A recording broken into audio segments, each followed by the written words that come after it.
सबा, तुम रात यहाँ रह सकती हो, तुम्हें पता है ना? उस घर को मैं आजम पे नहीं छोड़ सकती आपा। जानती हैं अम्मी ने बहुत मेहनत करके वो घर बनाया था, सारी जमा पूंजी इसमें लगा दी थी। अरे यार सबा, मेरे लिए परेशान मत होएं, मैं अपनी हिफाजत कर सकती हूँ। सबा, तुम्हें ना सादिया साहिबा से बात करनी चाहिए। सोचकर ही डर लग रहा है, उस आदमी के साथ एक घर में कैसे रहोगी? मैं इस बारे में उनसे बात नहीं करना चाहती अम्मी ने आपा, और ना ही आप उनसे कीजिएगा।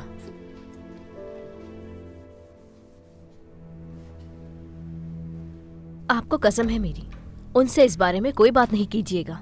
ठीक है सबा, नहीं करूंगी, लेकिन मुझे तुम्हारी फिक्र हो रही है। कभी कभी तुम बिल्कुल समझ नहीं आती।